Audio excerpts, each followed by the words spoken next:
है नहीं। तो जितने हम लोग जुटे हैं, इकट्ठा हुए हैं, हम लोग जितने में है उतने में बहुत मजबूती से है।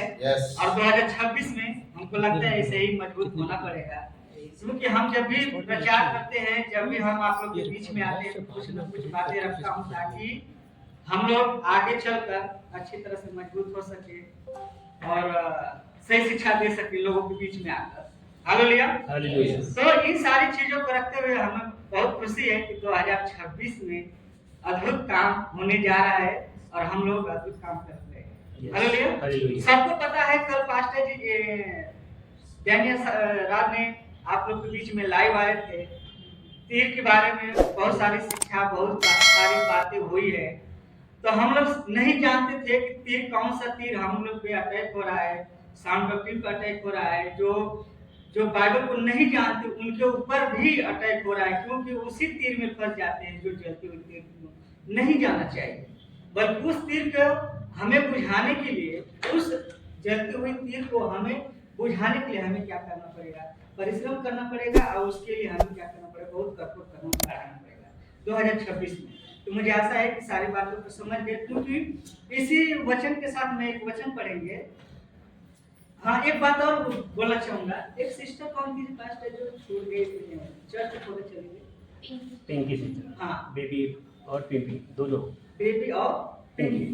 तो मैं एक बार और बता दूं, यह जो लोग हैं या वो लोग हैं जो वचन को नहीं जानते, वचन को महत्व नहीं देते। महत्व क्यों नहीं देते हैं? क्योंकि जो जिस थाली में हम खाना खाए उसी थाली में क्या करते हैं? छेद करते हैं। तो सबसे पहली बात, आपको इस चर्च से अगर जाना चाहते हैं तो ऑफकोर्स जा सकते हैं, क्योंकि इस चर्च में से कोई बंधन में नहीं पकड़ा है। जो जैसा चाहता है वैसा अपनी मर्जी से कर सकता है। कोई दबाव में नहीं, कोई ऐसा चीज नहीं। जैसे पिंकी सिस्टर है और बेबी, जैसे उन लोग बंधन में नहीं थे, वो लोग चले गए, तो ऐसे ही आप लोग जो मर्जी में हैं, अपनी इच्छा में जाना चाहते हो तो जा सकते हो, कोई दबाव नहीं। लेकिन बात वही होनी चाहिए, शिक्षा वही होनी चाहिए जो यहाँ से सीख कर गए। इसका मतलब हमें नहीं कि यहाँ से सीख के गए किसी को चीज को हम क्या करते हैं? गलत ठहरा देते हैं। तो हमें ऐसा नहीं करना है, क्योंकि जो वचन सही को सही अगर सिखाता है उसी को हम लोग मानते हैं। तो यीशु ने एक जगह कहे हैं बात, वचन पढ़ेंगे ब्रदर, मैं सिर्फ रेफरेंस रखा हूँ, थोड़ा उस वचन को पढ़ दे। यूहन्ना 6:51 है। हाँ, यीशु वहाँ पे खुद कहते हैं अपने मुंह से, क्या कहते हैं? 51 मतलब 51।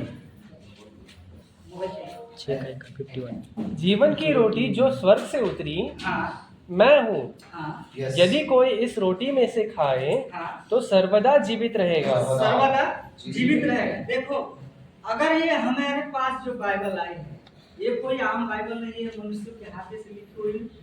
ये मनुष्य के हाथ से लिखी हुई तो है, लेकिन इसका जो वर्ड है, जो शब्द है ना, वो मनुष्य की तरफ से नहीं है, बल्कि परमेश्वर की तरफ से है। तो हम अगर इसको, इस रोटी को अगर हम छोड़कर जाते हैं, तो हम किसकी मर्जी को छोड़कर जाते हैं? परमेश्वर।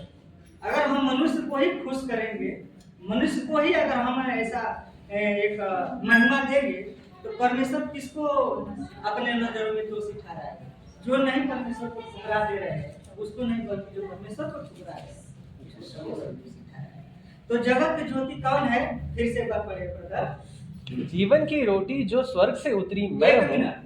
ये वो लोग हैं जो यीशु ने क्या किया? 5000 लोगों को, इसके पहले क्वेश्चन पढ़िए रहेगा, तो उसमें लिखा है कि 5000 लोगों को जब यीशु ने खाना खिला दिए, तो लोग जब खाकर तृप्त हो गए, तो वहां पर कुछ यीशु के पीछे जो चलने वाले थे वो कुरकुरा क्या रहते? ये लोग सोच रहे थे कि अगर यीशु ने हमें इतना सब कुछ कर सकता है तो क्यों ना उसको हम राजा बना दे।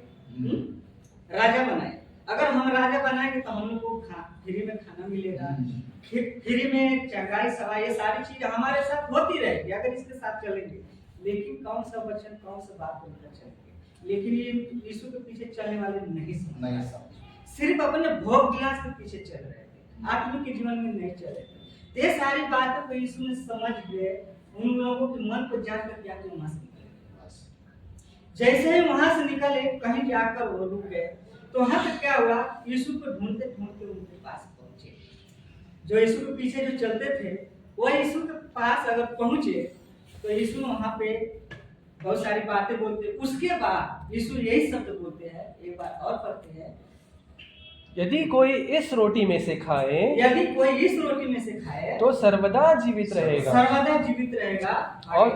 और जो रोटी में जगत के जीवन के और जो रोटी मैं जगत के जीवन के लिए दूंगा, हाँ, जगत के जीवन के लिए दूंगा, वह मेरा मांस है। वह मेरा मांस है। हालेलुया।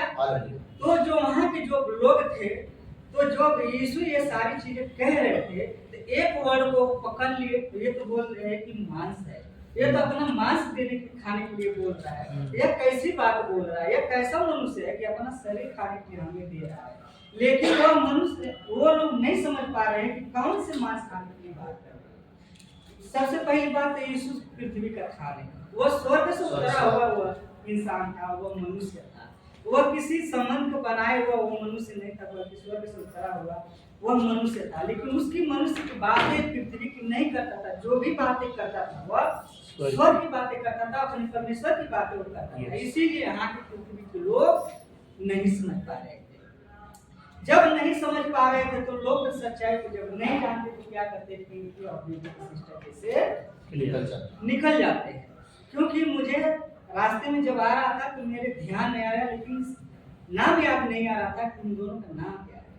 तो मैं आप लोगों से यही पूछना था कि उन लोगों का नाम क्या है। मुझे पता भी चल गया, पिंकी बेबी।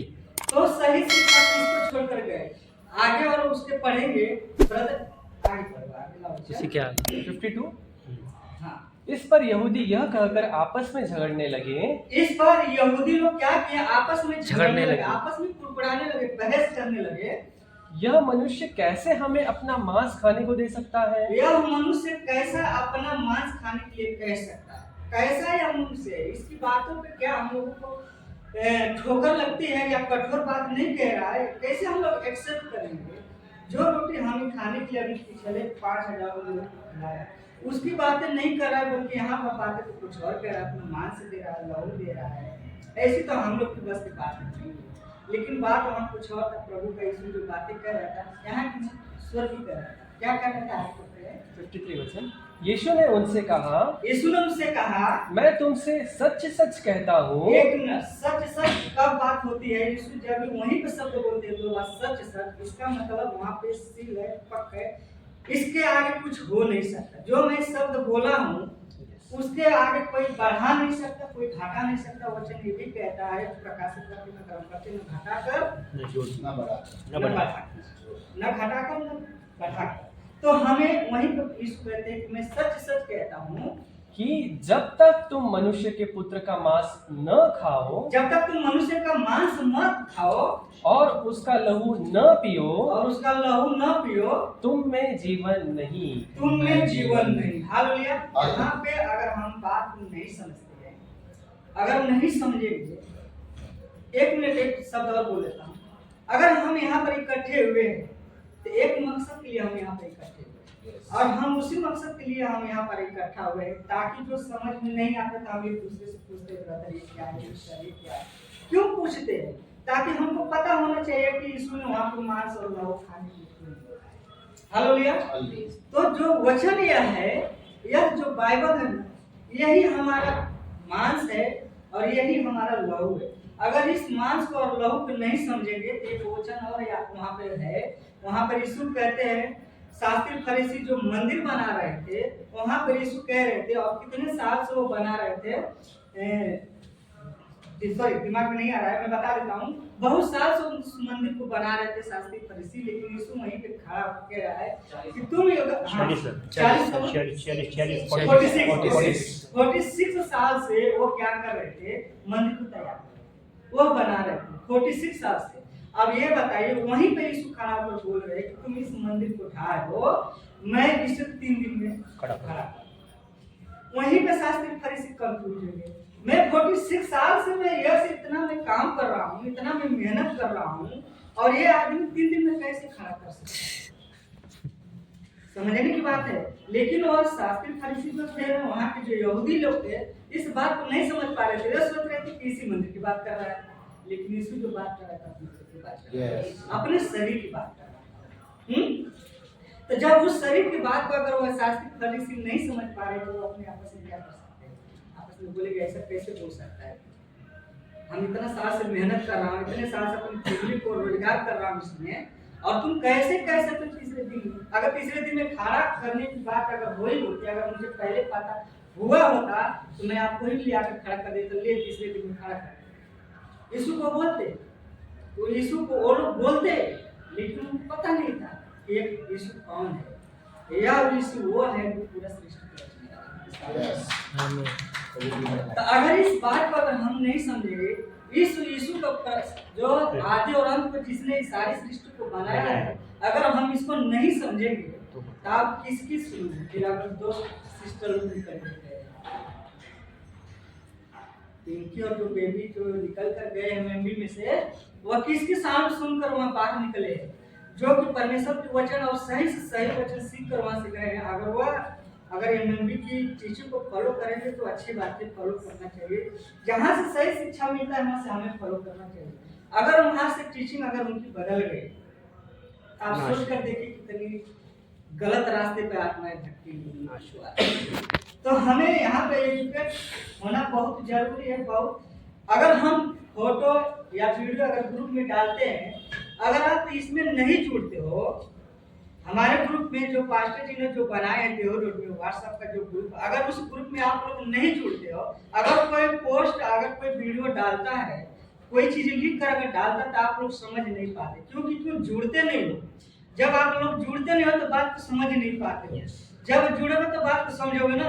उसके बाद आप लोग क्या करते हैं, बीच में आके बोलते ऐसे कैसे बोलते हैं, मुझे खोल कर बताइए, मुझे ऐसा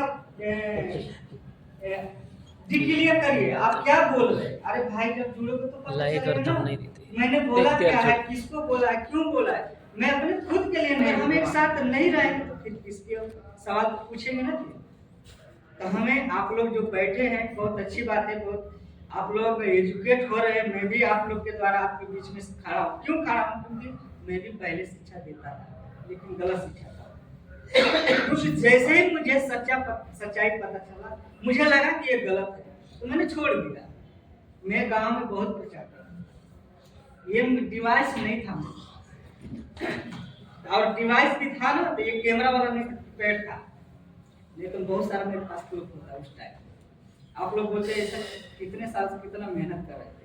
अच्छे अच्छे पास्टर, गांव की बात करो, अच्छे अच्छे पास्टरों से मेरा भी संपर्क है, इस पास्टर जी से संपर्क ऐसे ही था।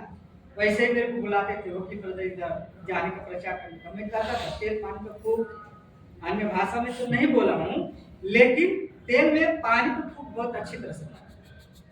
ये सारी चीजें क्या है, अगर इस बाइबल को नहीं समझेंगे तो हम तो पानी को ही पीछे चलेंगे। जो सच्चाई है वो सच्चाई है, बाइबल को नहीं बोल सकते। अगर मेरा 10 हो गया तो बहुत अच्छी बात है। आप मैं बहुत सारी बातें कह सकता हूँ। मुझे एक बात बोलनी थी। सही में